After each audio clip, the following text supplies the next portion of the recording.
অবশেষে ভুল স্বীকার করলো ফিফা। মিশরের সাথে যে অন্যায় হয়েছে ক্ষমা চাইলো ফিফা।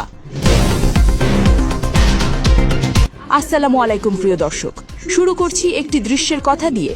আটলান্টার মাঠ, বিশ্বকাপের রাউন্ড অফ 16, মিশর বনাম আর্জেন্টিনা। ম্যাচ শেষ, মিশর হেরে গেছে 3-2 গোলে। কিন্তু মিশরের কোচ হোসাম হাসান মাঠ ছাড়ছেন না। রেফারির দিকে এগিয়ে গেলেন, 2 হাত দিয়ে এক্স চিহ্ন তৈরি করলেন আর চিৎকার করে বললেন, তোমরা বিকৃত রেফারি, আমাদের সাথে অন্যায় করা হয়েছে, এটা ফুটবল নয়। পুরো স্টেডিয়াম অবাক। রেফারি হলুদ কার্ড দিলেন কোচকে, কিন্তু কোচ থামলেন না। প্রিয় দর্শক, ম্যাচটা ছিল 90 মিনিটের ঘটনা, কিন্তু বিতর্ক হবে বছরের পর বছর। আজ সেই পুরো ম্যাচের সত্য গল্পটা বলবো, বিতর্কিত সিদ্ধান্তগুলো বিশ্লেষণ করব এবং শেষে আপনারাই বিচার করবেন।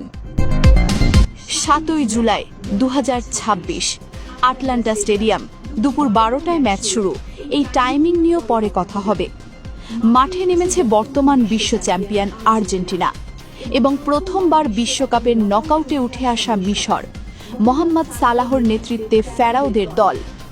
প্রথম থেকেই আর্জেন্টিনা আক্রমণ করল, কিন্তু মিশরের গোলকিপার মুস্তাফা সুবির দেওয়াল হয়ে দাঁড়ালেন। মেসির পেনাল্টিও বাঁচালেন তিনি। এবং তারপর ঘটল অবিশ্বাস্য ঘটনা। 33 মিনিটে ইয়াসির ইব্রাহিমের হেডে মিশর এগিয়ে গেল 1-0 গোলে। আর্জেন্টিনা পেছনে পড়ল। ততক্ষণে একটি বিতর্কিত পেনাল্টি ইতিমধ্যে মাথা চাড়া দিয়েছে। প্রথমার্ধেই একটি বিতর্কিত পেনাল্টি পেল আর্জেন্টিনা। মিশরের রক্ষণে ফাউলের অভিযোগ।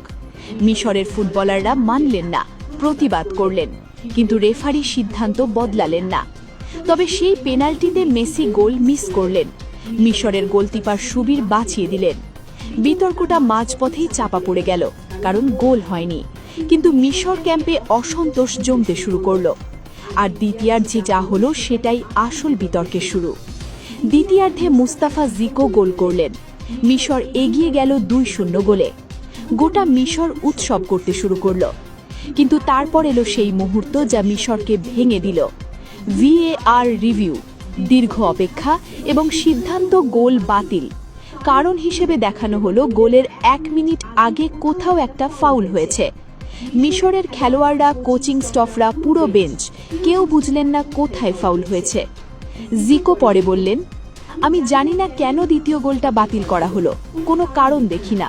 সে তৃতীয় গোলটাও বাতিল করতে চাইছিল, কিন্তু আলহামদুলিল্লাহ আল্লাহ তাকে সফল করেননি। কোচ হোসাম হাসান বললেন, একটি গোল বাতিল হলো, VARও পরীক্ষা করলো না কেন বাতিল হলো, আমাদের কোনো ব্যাখ্যা দেওয়া হলো না। এরপর এলো সেই মুহূর্ত যা মিশরের সবচেয়ে বড় ক্ষোভের কারণ। ম্যাচের শেষ মুহূর্তে মোহাম্মদ সালাহকে পেনাল্টি বক্সে ফাউল করলেন আর্জেন্টিনার ম্যাক অ্যালিস্টার। সালাহ মাটিতে পড়ে গেলেন। সবাই দেখল, ক্যামেরায় স্পষ্ট ধরা পড়ল। সালাহ বারবার রেফারিকে দেখাতে চাইলেন, কিন্তু পেনাল্টি দেওয়া হলো না। VARও চেক করলো না। এবং সেখান থেকেই শুরু হলো আর্জেন্টিনার কাউন্টার অ্যাটাক, যেটা শেষ পর্যন্ত এনজো ফার্নান্ডেজের জয়সূচক গোলে পরিণত হলো। অর্থাৎ সালাহের পেনাল্টি পেলে মিশর জিততে পারত, সেটা না পেয়ে উল্টো গোল খেলো। মিশরের কোচ বললেন, পেনাল্টিটা দেওয়া হলো না, VARও চেক করলো না, অথচ একই ম্যাচে আর্জেন্টিনাকে পেনাল্টি দেওয়া হয়েছিল। এই বৈষম্য কিভাবে সম্ভব? ম্যাচ শেষে প্রেস কনফারেন্সে হুসাম হাসান আর কোনো কূটনীতি করলেন না। সরাসরি বললেন, জীবন অন্যায্য, বিশ্ব অন্যায্য। ঠিক আছে, কিন্তু খেলাধুলায় কেন ন্যায্যতা নেই? আমরা আজ অন্যায়ের শিকার হয়েছি, এটা নির্মম অবিচার। তিনি আরও বললেন, রেফারির নির্বাচনে আমরা আপত্তি করেছিলাম, কারণ রেফারি ফরাসি, আর আর্জেন্টিনা 2022 বিশ্বকাপ ফাইনালে ফ্রান্সকে হারিয়েছিল। এই বিষয়ে আমরা আগেই বলেছিলাম। সবচেয়ে বিস্ফোরক কথা, হয়তো তারা চেয়েছিল বিশ্ব চ্যাম্পিয়নরা টুর্নামেন্টে থাকুক, হয়তো তারা মেসিকে টুর্নামেন্টে রাখতে চেয়েছিল। ফুটবলে এমন বাহ্যিক কারণ থাকে। এবং একটি চাঞ্চল্যকর ঘোষণা, এই টুর্নামেন্টের আর একটি ম্যাচও আমি দেখব না।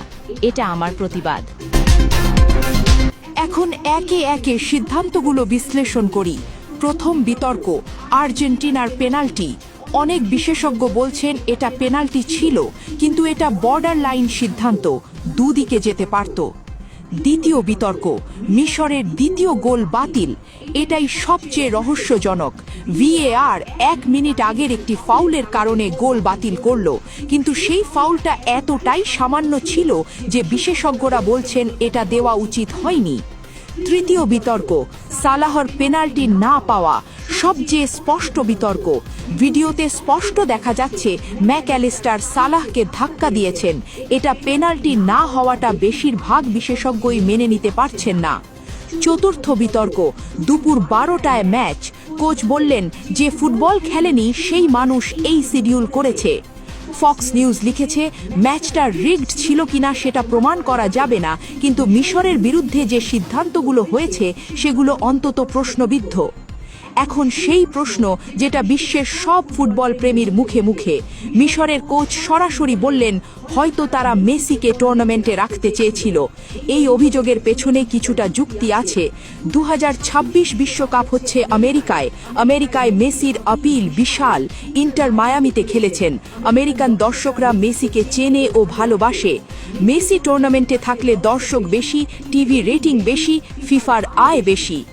আবুত্রিকা বললেন এটা খেলোয়াড়দের আবেগ, কোচদের পরিশ্রম বা ভবিষ্যতের পরোয়া না করে শুধু অর্থ উপার্জনের ব্যাপার হয়ে গেছে। কিন্তু প্রিয় দর্শক, এটা প্রমাণ করা কঠিন, তবে প্রশ্ন করা কি অন্যায়? প্রিয় দর্শক, অ্যাটলান্টার সেই ম্যাচ শেষ হয়েছে। মিশর বিদায় নিয়েছে, আর্জেন্টিনা কোয়ার্টার ফাইনালে।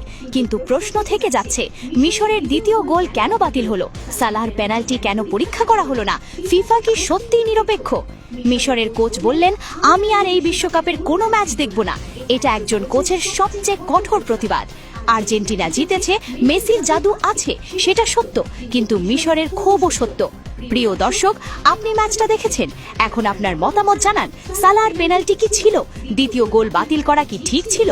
মিশরকে কি ইচ্ছা করে হারানো হলো? কমেন্টে বলুন। ভিডিওটি ভালো লাগলে লাইক করুন, শেয়ার করুন।